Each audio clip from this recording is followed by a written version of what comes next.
students. How are you? I hope all are good. Welcome back to another class. Today, let me start English chapter number 10, The Last Leaf. Have you ever felt depressed and rejected? How did you overcome such feelings? Share your experience with your classmates. आप कुछ मतलब bad feel करते हो, कुछ depression feel करते हो, anxiety feel करते हो, तो कैसा मतलब लगता है? और अपनी जो मन की जो बातें हैं ना, अपने क्लासमेट्स, अपने फेलो मतलब कोई भी किसी भी शेयर करने से क्या होता है, हमारी एंजाइटी हम पे हावी नहीं होती है। तो ये स्टोरी है एक ऐसी लड़की की जिसने जो है बीमार होके जीने की इच्छा बिल्कुल छोड़ दी थी। उसने अपना माइंड सेट कर लिया था कि मैं अब जिंदा नहीं रहूंगी। और एक जो पेड़ था उसकी कैरी मतलब उसका मानना था कि जब भी इसकी पेड़ की जो है आखिरी पत्ती जिस दिन झड़ के गिरेगी ना, उसी दिन मेरी मृत्यु हो जाएगी। बट ऐसा कुछ नहीं हुआ, बिल्कुल उसके अपोजिट कुछ चीजें हुई। तो आइए देखते हैं क्या इस स्टोरी में। It is a sentimental story. Sui and Johnsy were two young artistic friends. They lived together. When Johnsy fell ill, there was an ivy creeper outside the window. है ना? एक बेल चढ़ी हुई थी दीवार पे. Its leaves were falling. उसकी पत्तियां जो है कि करके गिर रही थी. And Johnsy had a fancy that she would die when the last leaf on the ivy fell. She was worried. An old painter named Behrman lived downstairs. He considered the girls like his daughter. So he told of Chauncey's fancy to Behrman. He promised to help her. At night it was snowing, the last leaf also fell. But Behrman worked all night and painted a leaf on the wall. Next morning, Chauncey was surprised to see that there was still a leaf on the ivy. Her will to live returned soon. She recovered, but old Behrman caught pneumonia and died. Thus, he sacrificed his own life in order to save Chauncey. Here is an abridged version of the world famous short story titled The Last Leaf by the gifted American writer O. Henry. Read about friendship and love. Read about how an artist's masterpiece becomes life-saving art of another.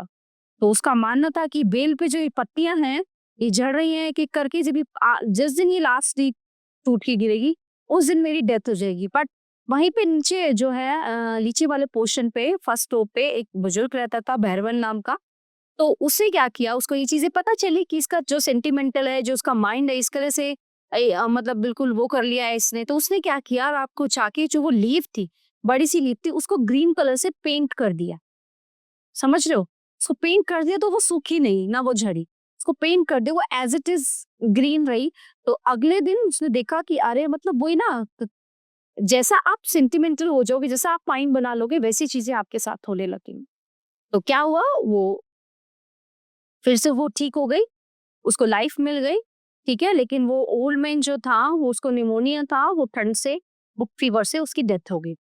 So in a small district near Washington Square there was a strange village called Greenwich village, where many artists lived in their studios. Among them were the Jonah called Johnsy and Sui. Johnsy and Sui had their studio at the top of a 3-story brick building. They had come from different parts of the world, one from California and the other from Maine. They had many tastes in common and so had decided to rent a studio together.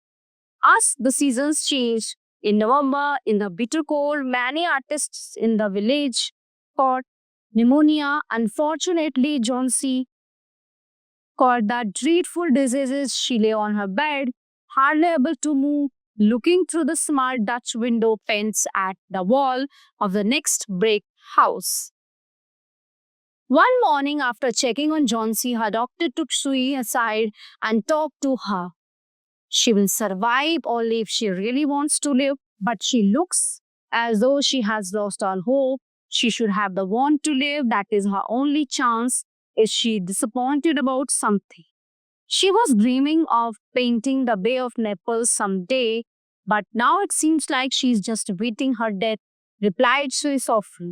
If my patients start thinking about their own funeral, the medicines will not work for them. You should get your friend to think about something positive. If you can get her to think about living instead of dying, then she has a chance. So he wiped her tears, plastered a smile on her face, and went into Johnsy's room with her drawing board, humming a joyful song. Johnsy was lying with her face towards the window, Sui stopped humming, thinking that she was sleeping. As she started a pen and ink drawing, she heard a low sound from Johnson's bed. She quickly went to the bedsides. Johnson was looking out of the window intently and counting. Sui listened closer. Johnson was counting backward. 12, she said, and a while later 11, and then after a while 10, and then 9. She looked out of the window. She could not see anything other than the blank side of the neighbor brick house. Then she saw an old ivy vine that had climbed halfway up the brick wall but was decayed at the roots. The autumn wind had blown most of its fake leaves away until just a couple more were remaining. So the almost bare vine clung to the bricks with just a few leaves left. What is it, dear? Sui asked. 6, whispered Jules.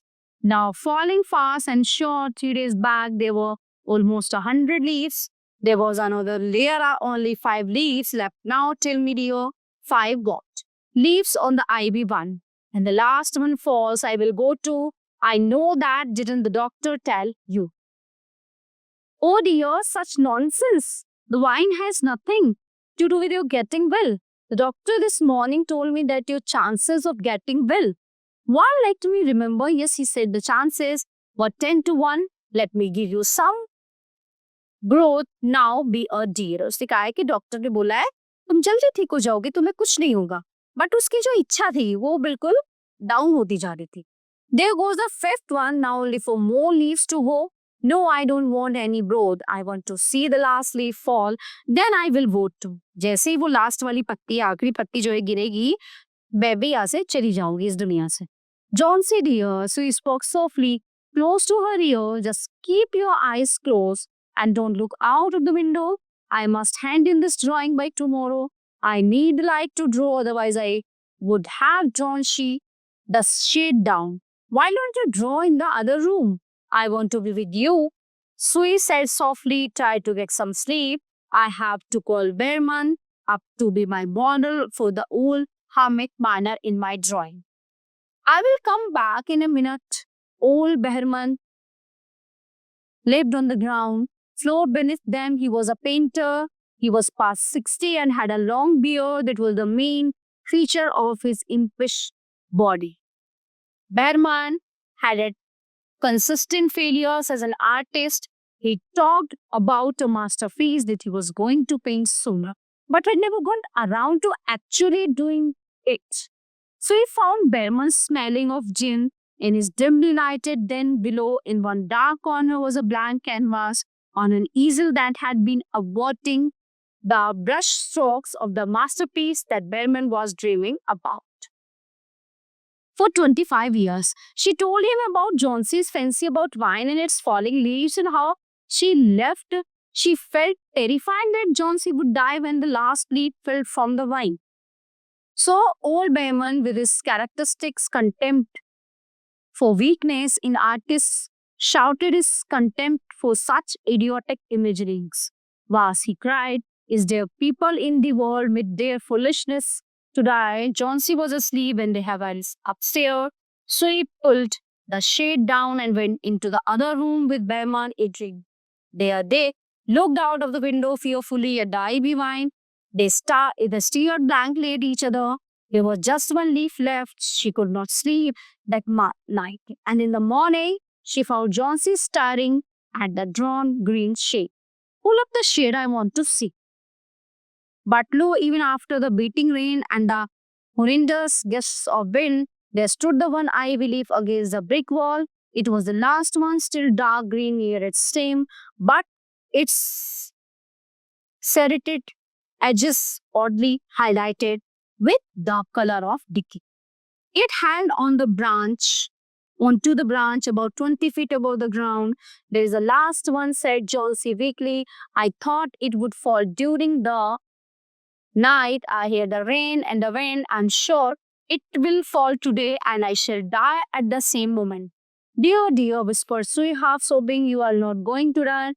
My dear, think of me, what would I do? But there was no answer from Johnson. The most lonely thing in all the world is a soul. Is it gets ready to go on its mysterious fond journey. One by one, her bonds to friendship and to earth were being loosened. The day progressed wearily, and even at dusk, they could see the lone ivy leaf bravely clinging to its stem against the brick wall. When night came, the wind blew again mercilessly, and the rain beat against the windows. In the new day dawn, Johnsy wanted the shed up again. She looked at the vine, the ivy leaf was still there. For a very long time, Johnsy lay on her bed looking at the leaf. Then she called Sui, who was making chicken brother over the stove. Sweetie, I have not been a good girl, said Johnsy. See, something has made that at last leaf cling on there to show me no wicked I was wanting to die is bad. Please bring me some broth. No, first bring me a hand mirror. An hour later, she said, Sudhi, someday I hope to paint the Bay of Naples. We waited for the doctor's visit. Things are looking up, said the doctor with good nursing. Your friend will live. Now I have to go to another case downstairs. Behman, his name is sort of an artist, pneumonia too. The attack is acute and he's an old man. No hope for him. But I will take him to the hospital so that he is more comfortable. The next day, the doctor said, she is out of danger now. Now all that is needed is good care and nutrition. That afternoon, we found Johnsy still on her bed, but happily knitting a scarf. Her eyes built up. She went to her and hugged her. I have something to tell you, my dear, Sui said. It about Mr. Behma. He died of pneumonia in the hospital today. He was sick only 2 days. The janitor found him in his room downstairs in terrible pain. On the first day, he was icy cold and his clothes and shoes were very wet. They couldn't understand where he had been on such a terrible night, and then they found a lantern and a ladder, scattered brushes and a palette with green and yellow colors mixed on it. And look out the window. Dear at the last I believe on the wall. Didn't you wonder why it never fluttered or moved? When the wind below, darling, is Bahama's masterpiece. He painted it there the night that the last leaf fell. So my dear students, the chapter is in here. I hope you all are very well understand full chapter. We will meet you the next class. Thank you everyone.